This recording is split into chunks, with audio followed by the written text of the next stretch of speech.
नमस्कार दोस्तों, इस वीडियो में आपको जो है प्रतिस्थापन विधि से समीकरण बनाने के लिए बताने वाले हैं, जिसमें कि आप क्लास 10th 12th या किसी कॉम्पिटिटिव एग्जाम की तैयारी कर रहे हैं तो आपको इस तरह के हिसाब पूछे जा सकते हैं। तो प्रतिस्थापन विधि को अच्छे तरीके से समझने के लिए आपको इस वीडियो को देखना होगा और इस वीडियो को देखने के बाद अब आप जो है प्रतिस्थापन विधि से कोई भी समीकरण पूछे तो आप बहुत ही आसान तरीका से बना पाएंगे और आपको गारंटी देते हैं कि एक बार में जरूर समझ में आएगा प्रतिस्थापन विधि से हिसाब को बनाने के लिए। तो चलिए आपको जो है कुछ क्वेश्चन लिखे हैं, एक क्वेश्चन और प्रतिस्थापन विधि से इसको बना के बताते हैं। तो सबसे पहले आपको बता दें कि प्रतिस्थापन विधि से जब भी हिसाब बनाएंगे आप तो इस तरीके से आपको हिसाब रहेगा। 2x प्लस 3y बराबर 13 है और 4x प्लस 5y बराबर 23। तो इस तरह के हिसाब रहेगा। यहाँ पे अंक कुछ भी चेंज हो सकता है, 2 की जगह पे 5 भी आ सकता है, 6 भी आ सकता है, 3 की जगह पे 4, 2, 3, 5 कुछ भी आ सकता है, लेकिन इसी तरीके से हिसाब रहेगा। सबसे पहले आपको क्या करना है, ये ऊपर वाला लाइन जो है इसको ऐसे लिखना है, इसको लिखना है समीकरण 1 और नीचे वाला लाइन में ऐसे खींचना है, लिखना है समीकरण 2। ये हो गया समीकरण 1 और ये हो गया समीकरण 2। इस तरीके से खींच लेना है। अब यहाँ पे आपको दिमाग लगाना है क्या, यहाँ पे जो है लिखना है समीकरण, क्या लिखना है, समीकरण। अब समीकरण देने के बाद यहाँ पे कोई भी चीज लिख सकते हैं, या तो समीकरण 1 या तो समीकरण 2, किसी से भी आप बना सकते हैं।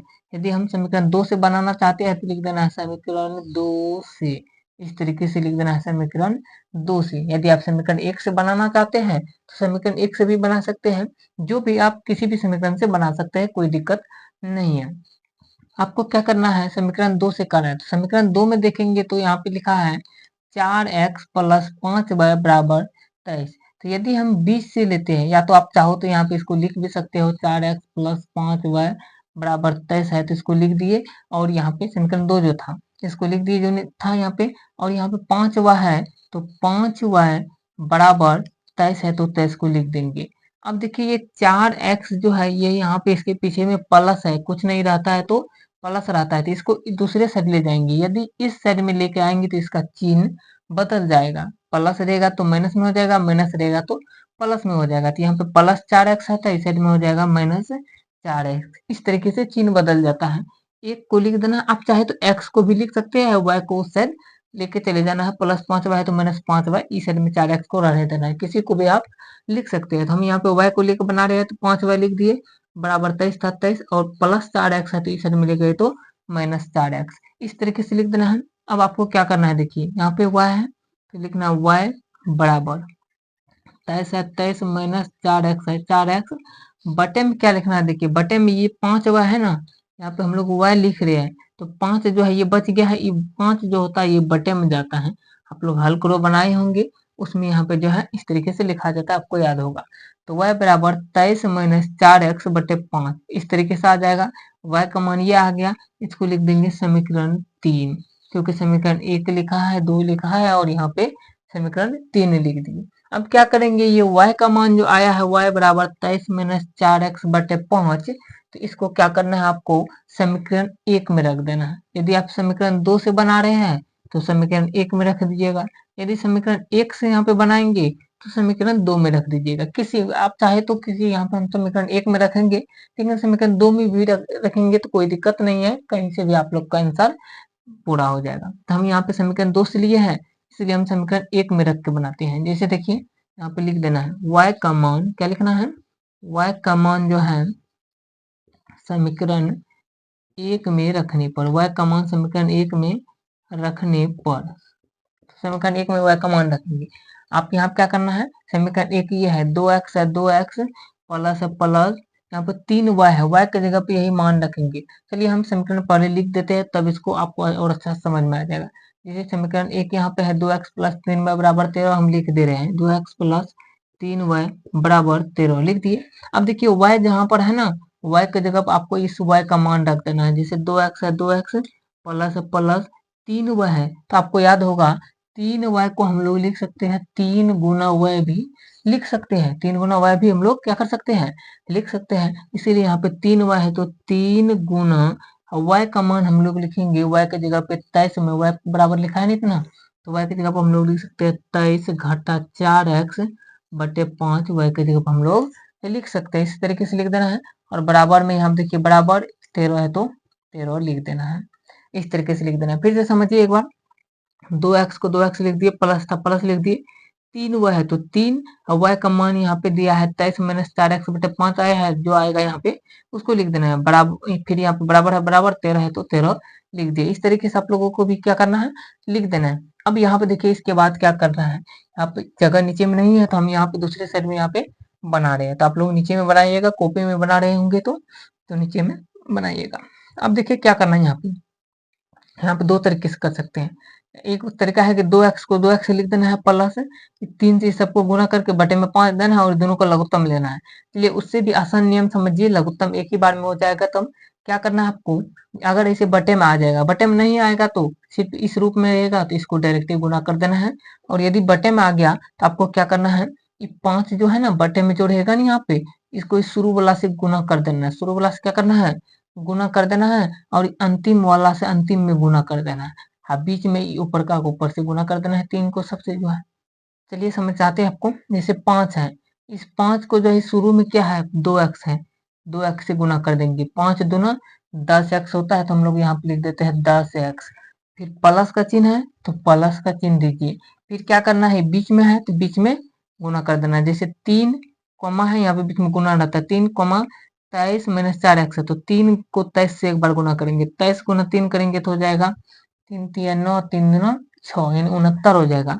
23 गुना 3 करेंगे तो 69 हो जाता है, माइनस है तो माइनस देंगे, माइनस दे दिए। फिर देखिए 4x गुना 3 करेंगे तो 4 तिया 12x होता है तो 12x लिख दिए। अब देखिए यहाँ पे गुना हो गया, ऊपर में बराबर है तो बराबर दे देना। फिर क्या बताए थे, एक बार इधर से गुना करके लिख दिए थे, अब इसको इस साइड में गुना करके लिखिए, बराबर में जो लिखा है 5 गुना 13 करना है। 5 गुना 13 करेंगे तो क्या हो जाएगा, यहाँ पे 5 है बटे में आपको दिख रहा होगा, 5 गुना 13 करेंगे तो 13 पचे 65 होता है, 65 को क्या करेंगे यहाँ पे लिख देंगे। नहीं समझ में आया तो फिर से एक बार समझ लीजिए गुना को, ये 5 को जो बटे में रहेगा इसको एक बार अंतिम से गुना करना है, लिख देना है शुरू, यानी शुरू में गुना करना है, शुरू में लिख देना है यहाँ पे, और एक बार अंतिम से गुना करके अंतिम में बराबर को साइड में लिख देना है।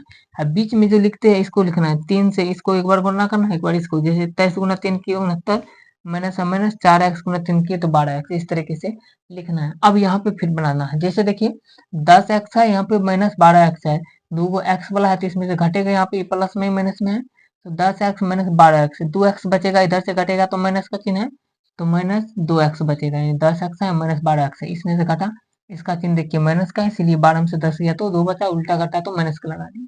बराबर का चिन्ह है, बराबर देना है, हम 65 है 65 लिख दिए। अब देखिए इसका एक साथी यहाँ पर भी है, क्योंकि ये बिना x वाला है, ये भी बिना x वाला है, प्लस 69 जो है बराबर के इस साइड में है, इसको इस साइड में दूसरे साइड में बराबर के ले जाएंगे तो आपको बताई थी, जब भी कोई अंक बराबर के दूसरे साइड में जाता है तो चिन्ह बदल जाता है। जैसे प्लस 69 है तो दूसरे साइड में जाएगा तो माइनस 69 बन जाएगा। अब देखिए यहाँ पे माइनस 2x है, 2x लिख दिए बराबर, 65 में से 69 नहीं घटेगा तो 69 में से 65 को घटाना है, 69 में से 65 घटेगा तो क्या बचेगा, 9 में से 5 गया 4, 6 में से 6 गया 0, यानी 4 बच गया। लेकिन उल्टा घटा है तो इसका चिन्ह माइनस का है तो माइनस लगा देंगे। फिर हम लोग लिखेंगे x बराबर -4 है, -4 बटे में ये -2 है, ये बटे में चल जाएगा क्योंकि हम लोग x बराबर लिख रहे हैं, तो ये 2 दूना 4 कट जाएगा, माइनस माइनस भी कट जाएगा, तो x बराबर आ गया 2। आपको जो है x का मान आ गया है 2। अब क्या करना है, इस x का मान को जो है समीकरण 3 जो यहाँ पे है यहाँ पे रख देना है। आप चाहे तो समीकरण 1 में रख सकते हैं, समीकरण 2 में रख सकते हैं, तब पर भी आंसर आएगा, लेकिन हम लोग समीकरण 3 को जब लाए हैं तो समीकरण 3 में ही रख के बना लेते हैं। तो लिखना है x का मान, क्या लिखना है, x का मान समीकरण, x का मान जो है समीकरण 3 में रखने पर, x का मान समीकरण 3 में रखने पर इस तरीके से लिखना है। अब क्या करना है, समीकरण 3 को लिख देते हैं, जैसे y बराबर है, y बराबर क्या लिखा है 23 माइनस 4x, तो लिख देते हैं 23 माइनस 4x बटे में 5 है तो 5 लिख दिए, इस तरीके से लिख दिए। अब y के जगह पे जहां जहां x है वहां जगह उसके जगह पे क्या रखना है, 2 को रख देना है, क्योंकि हम लोग लिखे x का मान समीकरण 3 में रखने पर, तो समीकरण 3 में देखिए 23 है तो हम लोग लिख दिए y बराबर लिख देते हैं 23 है, 23 माइनस है माइनस 4x है तो हम लोग लिख सकते हैं 4 गुना x, x का मान 2 है तो 2 लिख दिए, बटे में 5 है तो 5 लिख दिए। देखिए 4x है तो 4 गुना x लिख सकते हैं, 4 को 4 लिख दिए, गुना x की जगह पे 2 का मान आया है, x बराबर तो 2 लिख दिए। अब देखिए 23 है तो फिर 23 लिख देते हैं, माइनस है माइनस और 4 गुना 2 करेंगे तो 8 हो जाएगा, बटे में 5 है तो 5 लिख दिए। फिर देखिए यहाँ पे 23 में से 8 घटेगा तो 15 बचता है, क्योंकि 15 8 23 होता है, 15 बचा, बटे 5 है तो 5 लिख दिए। अब कटा देंगे, कटेगा तो 5 तिया 15, यानी जो है y बराबर आ गया 3। y का मान जो हम लोग को कितना आ गया, 3 आ गया। तो यहाँ पे देख सकते हैं y का मान 3 आया और x का मान 2 आया। हम लोग को हल करने प्रतिस्थापन विधि से हल करने पर यही निकालना के लिए कहता था, x बराबर 2 आ गया और y बराबर 3 आ गया। तो इस तरीके से आप जो है प्रतिस्थापन विधि को अच्छे तरीके से समझ सकते हैं। यदि नहीं समझ में आया, एक बार में नहीं समझ में आया, वीडियो को 2 बार देखिए, बहुत ही अच्छे तरीके से आप लोगों को बताइए, जिससे कि एक बार में समझ में आ जाए। यदि समझ में आ गया है तो आप लोग कमेंट करके बताइए, और वीडियो कैसा लगा ये भी कमेंट करके जरूर बताइएगा। आप लोग इसका एक बार स्क्रीनशॉट ले लीजिए, फिर से एक बार इसको रिवीजन कीजिएगा, और इसी तरीके से कोई भी प्रतिस्थापन विधि का हिसाब आए तो आप लोग बना सकते हैं। तो वीडियो कैसा लगा ये आप लोग कमेंट करके जरूर बताइए। अगर वीडियो अच्छा लगा है तो वीडियो को एक लाइक कर दीजिए मेहनत के लिए, और चैनल को भी सब्सक्राइब कर लीजिए यदि आप अभी तक सब्सक्राइब नहीं किए हैं तो। इस तरह के और भी नए नए जो है ट्रिक के माध्यम से जो समझने के लिए और अच्छे तरीके से समझने के लिए आपको जो है हम ऐसे बताने की कोशिश करते हैं, जिससे कि आपको एक बार में समझ में आ जाए। आप लोग कमेंट करके क्वेश्चन भी लिख सकते हैं, जो क्वेश्चन आपको नहीं समझ में आता है तो आपको जो है उस पर वीडियो मिल जाएगा। मिलते हैं नेक्स्ट वीडियो में। जय हिंद।